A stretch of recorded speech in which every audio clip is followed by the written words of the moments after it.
Salut à tous et à toutes pour un petit avis post-ciné. Aujourd'hui nous allons parler des Chevaliers du Zodiaque, la légende du sanctuaire. Il s'agit du dernier film de la toile d'animation et leur deuxième film 3D, après Albator, qui était franchement pas mal, même s'il a été descendu par les fans. Et c'est une autre adaptation de manga qui nous sort aujourd'hui, celle de Senseiya, plus connue sous le nom des Chevaliers du Zodiaque en France. Pour ceux qui ne connaîtraient pas, le manga raconte l'histoire de chevaliers nommés selon des constellations, utilisant un pouvoir nommé Cosmos pour protéger la princesse Saori, la réincarnation de la déesse grecque Athéna. Mais c'est vrai que dit comme ça, on dirait la description d'une secte. Mais bon. Passons directement au principal point fort du film, son animation. La toile nous avait montré avec Albator qu'elle savait ce qu'elle faisait. Et nous le confirme avec ce film. Les décors sont sublimes, les combats sont super dynamiques. Franchement, ça vaut le coup d'œil. Ensuite, le design des armures, qui est vraiment classe. Et qui ne me donne plus l'impression d'être en carton comme dans l'animé. Un autre changement, les chara design, qui me donne l'impression d'être dans un jeu Final Fantasy. Ce qui est vraiment pas top.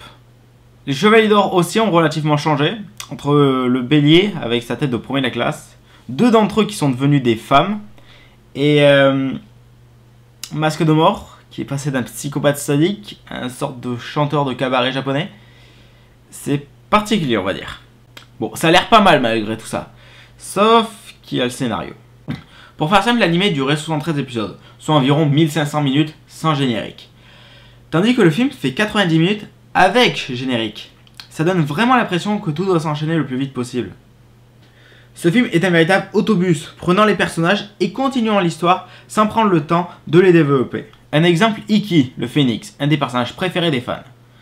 Il n'est là que dans 2 scènes de 10 secondes et ce sont des combats en hors-champ en plus. Ça a se demander s'ils n'ont pas mis ce personnage juste pour faire plaisir aux fans. Et en parlant de fans, je ne comprends vraiment pas à qui ce film est dédié. Pas aux spectateurs lambda, car si on ne connaît pas les personnages de base, on ne peut pas s'attacher à eux par manque de développement. Mais pas aux fans non plus, vu le manque de bons fanservice. Et surtout vu les changements inutiles faits par rapport à l'œuvre originelle. Malgré le fait qu'ils aient adapté le cycle le plus populaire de la franchise. J'ai limite envie de comparer ce film à Transformers. Visuellement c'est joli, il y a de chouettes explosions, mais franchement, le scénario n'y est pas. Mais quand même, il y avait un point positif dans Transformers, c'est qu'il prenait 2h30 pour nous faire croire au scénario. Un dernier point qui manque dans ce film, l'aspect de progression, le fait de dépasser ses limites, qui est vraiment un aspect central du manga. Et là, il n'est pas du tout ressenti dans ce film. Voilà, un film à voir sans s'attendre à une adaptation fidèle, ni à un film indépendant que l'on peut voir sans connaître la série.